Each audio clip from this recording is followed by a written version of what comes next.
Hello, and welcome to Don Hammond's Arlington Weekly News. I'm Daniel Pineda. We have a great program today. We have our news stories, community bulletin board, and 55 plus news. But first, a social media reminder. You can watch the Arlington Weekly News on our YouTube channel. That's youtube.com/Arlington Weekly News and the number 1. Also on Facebook and WERE 96.7 FM. And now on to our first news story for this week.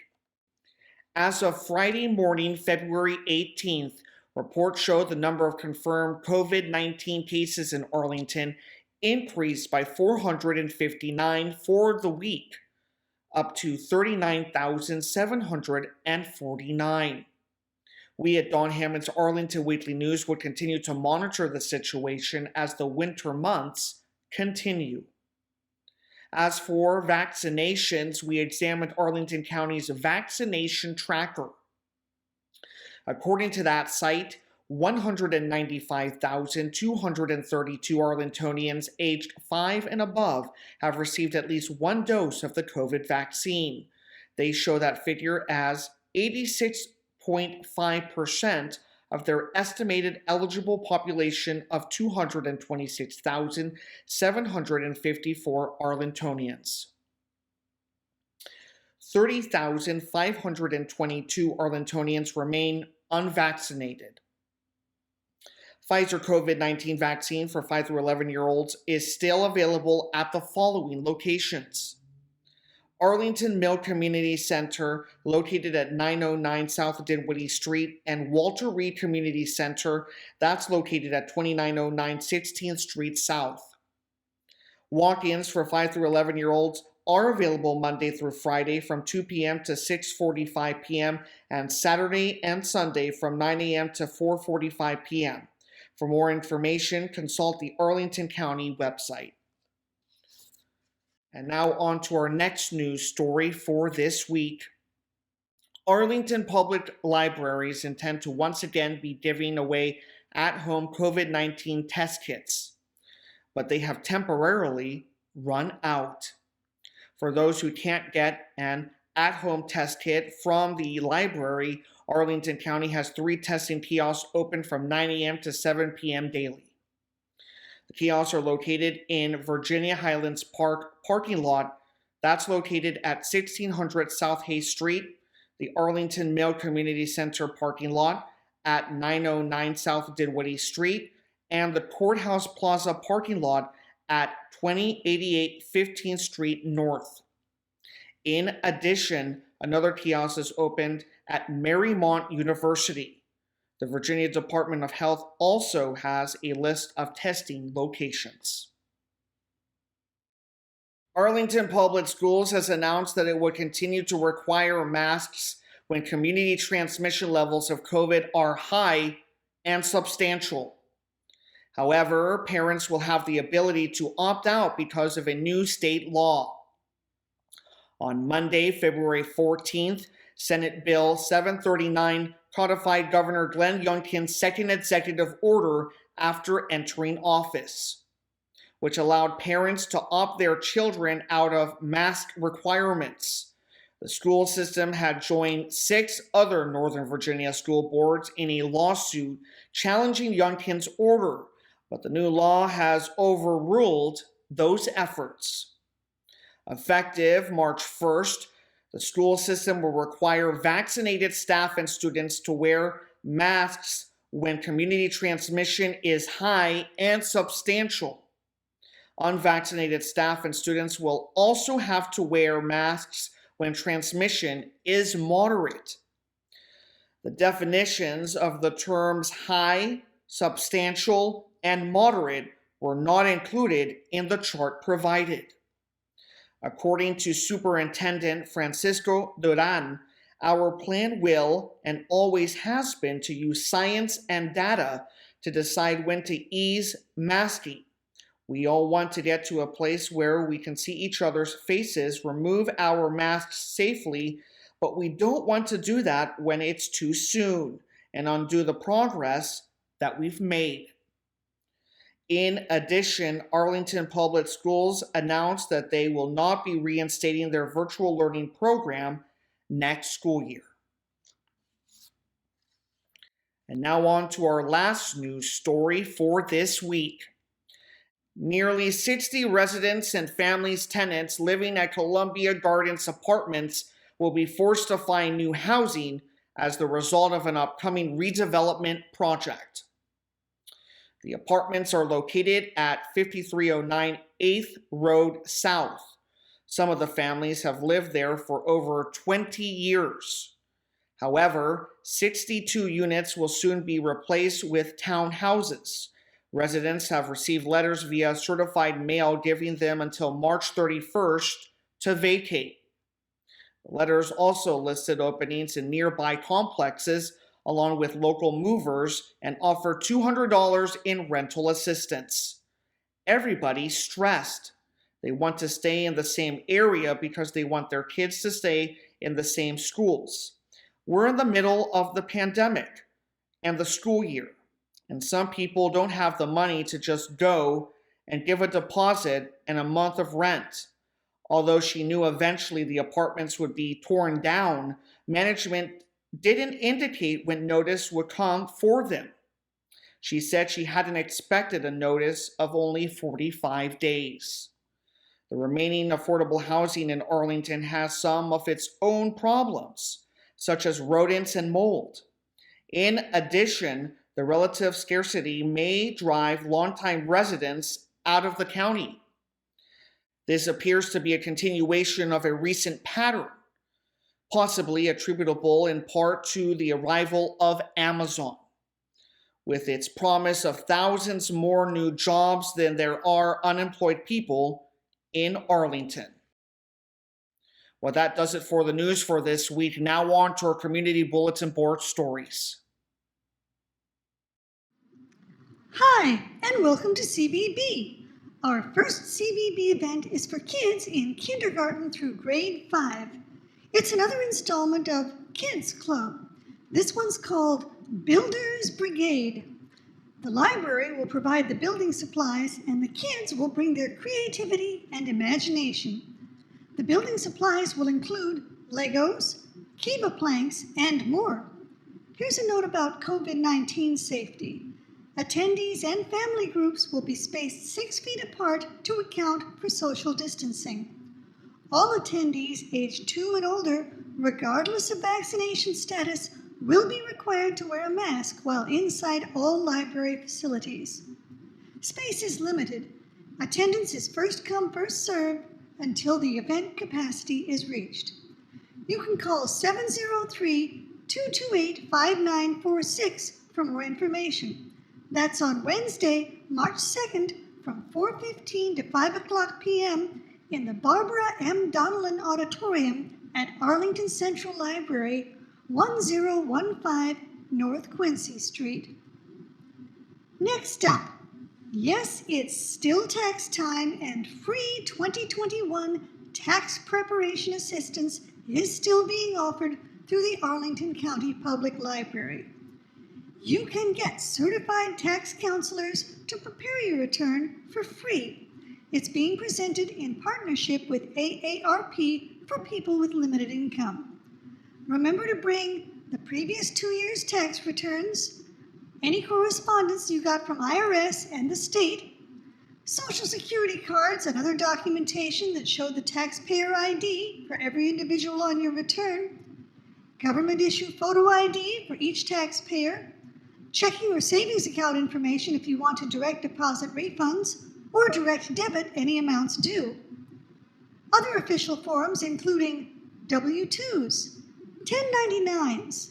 If you have a business, bring a list of all your income and business expenses. Information about any other income, including cash. IRS letter 6475 if you have it, IRS letter 6419 if you have that, records of any federal, state, or local income tax paid, including quarterly estimated tax payments if they're not shown on income documents. Finally, any other records showing possible deductions, health insurance, and credits. The service is available by appointment only at Columbia Pike Branch Library through April 15th. The available dates and times are Tuesdays from 1 o'clock to 7 o'clock p.m., Wednesdays from 11 o'clock a.m. to 5 o'clock p.m., Fridays from 1 o'clock to 4 o'clock p.m., and Saturdays and Sundays from 10 o'clock a.m. to 4 o'clock p.m. You can get more information and make an appointment at novataxaid.org. Help is also available at other library locations. Just check the Arlington County Library website. Next up, the Arlington Library's Friendly Feud game for middle schoolers is sort of like the iconic game show, only it's a little sillier. Imagine all the hijinks that happen in a school cafeteria. Now throw in a game board and buzzers. And just like a school cafeteria, the library will provide a little grub to give the kids some brain fuel to guess the answers to the survey questions. Trust them, kids, this is not a program you'll want to miss. Friendly Feud takes place on the first Friday of each month. No registration is required. Attendance is first come, first served until seating capacity is reached. Again, for COVID-19 safety, attendees and family groups will be spaced 6 feet apart for social distancing. And all attendees aged 2 and up, regardless of vaccination status, will be required to wear a mask while inside all library facilities. Call 703-228-5946 for more information. That's on Friday, March 4th from 3 o'clock to 4 o'clock p.m. in the Longfellow Room at Westover Branch Library, 1644 North McKinley Road, Suite 3. Our next event is the Red Cross Babysitting Class. This class will provide youth who are planning to babysit with the knowledge and skills they'll need to safely and responsibly give care for children and infants. This training will help participants to develop leadership skills, learn how to develop a babysitting business, keep themselves and others safe, and help children behave. The recommended age for this course is 11 to 17 years old. For information, you can call 703-228-6535. You can register online through the Parks and Recreation website. That's on Saturday, March 5th from 9 o'clock a.m. to 4 o'clock p.m. This is a virtual event. Next up, do you like working outside? Join community volunteers in protecting the local environment from non-native invasive plants and replacing them with native plants. This is a continuing project on the first Saturday of each month to reclaim Potomac Overlook Regional Park from the non-native invasive plants. If you have your own garden gloves and tools, please bring them along. If not, they'll be provided for you. Training and additional tools will also be provided. Be sure to come dressed for work. Wear long pants, long sleeves, and perhaps a hat. You may also want to bring along your own water bottle, but bottled water and snacks will be provided. These events are for volunteers aged 9 to adult. It's family friendly. If you are under 18 years old, a parent or guardian will need to sign the volunteer sign-in sheet before you can participate. All other volunteers will need to sign the volunteer sign-in sheet on behalf of themselves. For information, call 703-228-3403. You can register online through the Parks and Recreation website. That's on Saturday, March 5th from 9:30 a.m. to 12 o'clock noon at Potomac Overlook Regional Park, 2845 North Marcy Road. Our final CBB event is for families. It's called Monday Family Game Night. After family story time on Mondays, Why not play a quick board game or card game at Glen Carlin with your family? You can bring your own or borrow a game provided by the library.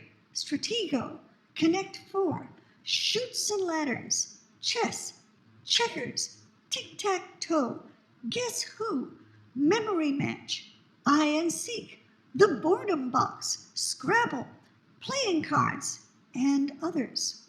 No registration is required. Attendance is first come, first served until seating capacity is reached. Once again, for COVID, attendees and family groups will be spaced 6 feet apart, and all attendees aged 2 and up, regardless of vaccination status, will have to wear a mask while inside the library facilities. You can call 703-228-5946 for more information. That's on Monday, March 7th from 6 o'clock to 7 o'clock p.m. at Glen Carlin Branch Library, 300 South Kensington Street. Now it's time for 55 Plus News. Howdy, and welcome to 55 Plus News. Our first 55 Plus event is called Morning Meetup. They say you can start your week off right with great conversation and friends. But for this particular location, the week must start on Wednesday. Well, that's okay by me. Doesn't pay to rush things, you know. Anyway, they say it's BYOC, which is bring your own coffee, and enjoy the camaraderie. That's on Wednesday, March 2nd from 9:30 to 10:30 a.m. at Langston Brown Center, 2121 North Culpeper Street. Registration is not required because this is a drop-in event. Now, once you've warmed up with your coffee and chat, you might want to check out the next program. It's called Youthful Movement. No matter your level of dance experience, you will benefit from this fusion of ancient art and youthful movement, which will assist you in gaining balance, core strength, and flexibility. Carmen Shippey, volunteer dance instructor, will lead you through these low-impact dance moves. Wear dance or tennis shoes and loose-fitting clothing. That's on Wednesday, March 2nd, from 2:30 to 3:30 p.m., also at the Langston Brown Center, 2121 North Culpeper Street. Once again, registration is not required because this is a drop-in event. Our next event is called Social Bridge. It's the card kind of bridge, not the Brooklyn kind. Bridge is highly regarded as a great way to keep your brain fine-tuned. Here you can join like-minded people to sharpen your skills. Social Bridge features a group of congenial players who play contract bridge with different partners every week. That's on Thursday, March 3rd from 10 o'clock a.m. to 1 o'clock p.m. at Lubber Run Community Center, 300 North Park Drive. Registration is not required. This is a drop-in event. Next up, it's the Arlington 55 Plus Book Club. The book is Devil in the White City. Two men, each handsome and unusually adept at their chosen work, embodied an element of the great dynamic that characterized America's rush toward the 20th century. The first man was an architect named Daniel Hudson Burnham, the fair's brilliant director of works and the builder of many of the country's most important structures, including the Flatiron Building in New York and Union Station in Washington, D.C. The murderer was Henry H. Holmes, a young doctor who, in a malign parody of the White City, built his World's Fair Hotel just west of the fairgrounds. It was a torture palace, complete with a dissection table, gas chamber, and a 3,000-degree crematorium. Burnham overcame tremendous obstacles and tragedies as he organized the talents of Frederick Law Olmsted, Charles McKim, Louis Sullivan, and others to transform swampy Jackson Park into the White City, while Holmes used the attraction of that great fair and his own satanic charms to lure scores of young women to their deaths. What makes the story all more chilling is that Holmes really lived, walking the grounds of that dream city by the lake. The Devil in the White City draws the reader into a time of magic and majesty, made all the more appealing by a supporting cast of real-life characters, including Buffalo Bill, Theodore Dreiser, Susan B. Anthony, Thomas Edison, Archduke Francis Ferdinand, and others. Eric Larson's gift as a storyteller are magnificently displayed in this rich narrative of the master builder, the killer, and the great fair that obsessed them both. For more information, contact Jennifer at JODLUM at Arlington, VA, or just call her at 703-228-5954. This group will meet via Zoom. For the Zoom meeting information, register for the group's email list, and you'll get the Zoom meeting information by email one day before the meeting. That's on Friday, March 4th from 12 noon to 1 o'clock p.m. This program is recommended for ages 55 and up, but since it's a library event, 55 plus membership is not required. Our next event is called, it's just called Scrabble. You either know it or you don't. If you like words and can spell correctly most of the time, Scrabble is the game for you. The competition is friendly and coaching is available for new players or for those who haven't played for a long time. That's on Friday, March 4th from 10:15 a.m. to 3 o'clock p.m. at Arlington Mill Community Center, 909 South Dinwiddie Street. Registration is not required. This is another drop-in event. Our final event is called Rummy Cub. Rummy Cub is the original Rummy tile-based game that combines elements of gin rummy and mahjong. You'll just have to go find out. That's on Friday, March 4th from 11 o'clock a.m. to 1 o'clock p.m. at Arlington Mill Community Center, 909 South Dinwiddie Street. Registration, once again, is not required because this is a drop-in event. Anyway, that's all I got for 55 Plus News. And that concludes this week's show. We will be back next week with more news from Arlington. Meanwhile, be careful, be safe, and be well.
Love is not a game of chess, it's just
frozen.